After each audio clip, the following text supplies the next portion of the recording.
I will give an update about the GGOS portal. Yes. So within the IAG, we have a lot of services and also all other components which produce a lot of data, observation data, product data, and so on. And for some people, it seems like a data lake. So it's not very good visible for them, and they don't really find it. It's especially the people outside of Geodesy, but also within the Geodesy partly. And with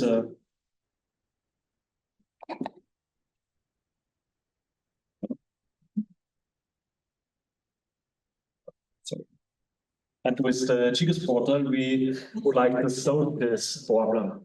The GGOS portal should serve, if it's finished, as a data warehouse, so you can easily find what you want. And that will be realized by the metadata of the original data. So the GGOS portal doesn't provide the data itself, but is collecting the metadata and provides the users of the GGOS portal a very good overview. And in addition to this, for the GGOS portal, we also would like to include this description, which also now available at the GGOS website, about the techniques and products. And also we want to include there these future finished essential geodetic variables to make there also the connection to the products. And then the users get the link back to the original data and can download it or do what she wants to do. So the GGOS portal is a unique access point for all data, products, and information relevant in the framework of GGOS for earth science and applications. I will give a short overview about the history. So 2007, that was the first idea.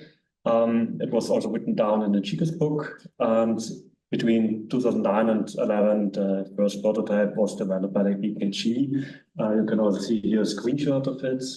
Unfortunately, this development was stopped, but we revived this idea in 2022 and did last year a community survey and a feasibility study. And in this presentation, I want to go in more details about these two things. From the community survey, really a lot of people participated there, and we got a lot of inputs. But also we requested, is it really needed to have such a portal? And from the user perspective, yes, a lot. So 44% of the participants from the users agree on this. So they strongly agree on this. So the users need or wants to have this portal. From the data provider side, also 43% said yes, that they are interested to publishing data there, or metadata, and 49% maybe. So there's also a big interest. And they also say that, or 48% say that they have already metadata, and the others, if they have no metadata, want to create it in, or want to create it in future. But there are also challenges. This GGOS portal need to be user-friendly, and also a big challenge could be in future that's to encourage the data providers which have no metadata until now to create it for their data. Yes, in last year, also this bachelor thesis was carried out by Lena Steiner. I also give the presentation on behalf of her. Yes, this was a cooperation between the TU Wien and the Federal Office of Meteorology and Surveying, the BEV. And yes, one task was to find out which software package can be used. We don't want to create all from the scratch.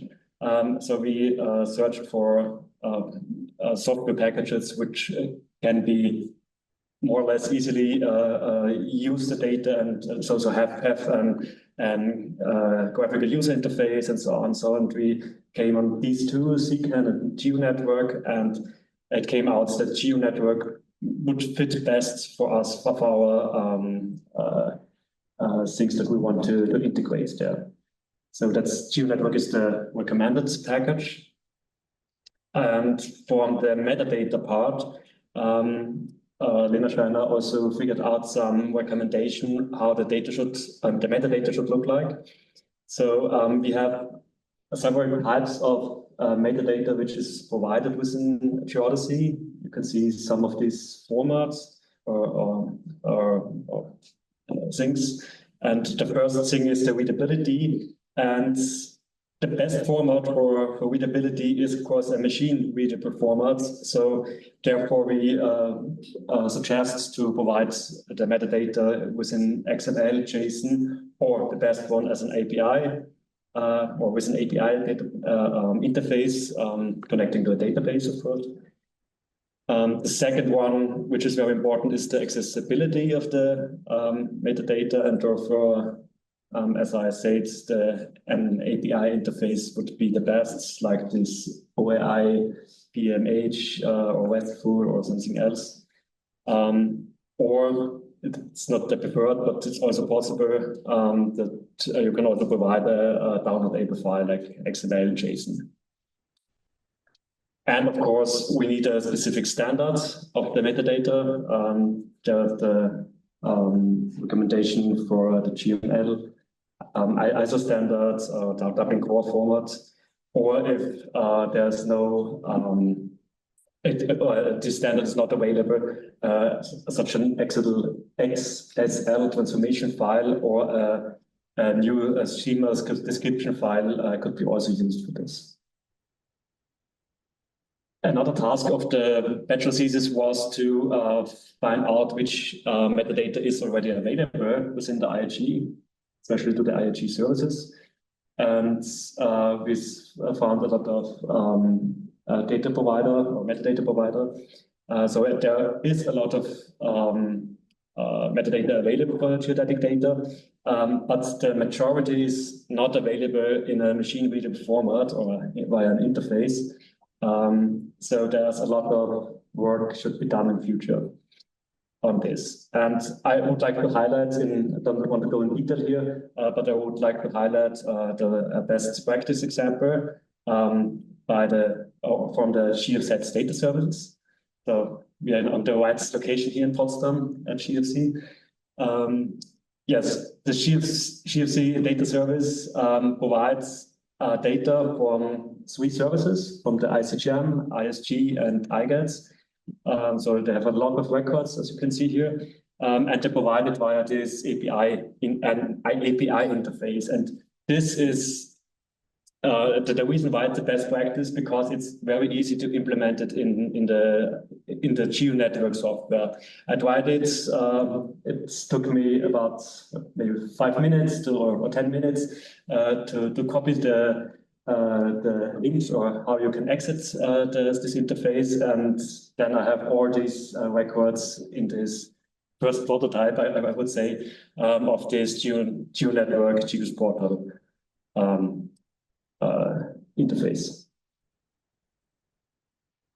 Yes, I come to my last slide. So the big question is here also, or one thing is, of course, what we go further in future. Yes, as it also mentioned by Taylor, that it will be, or that the responsible organization part is the GGOS coordinating office. So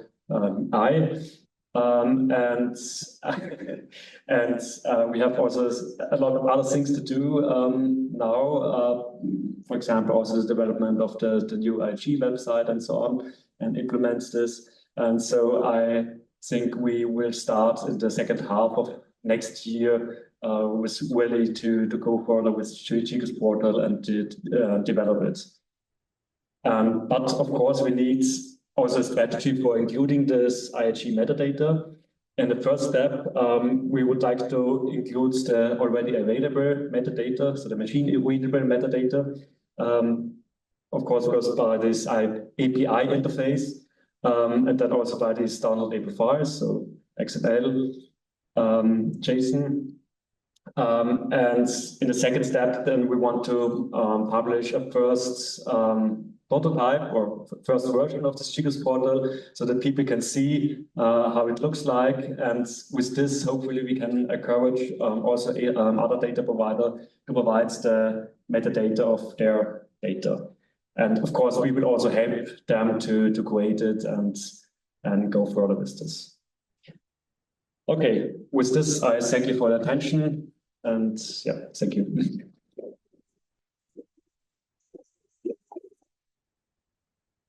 Question for Martin?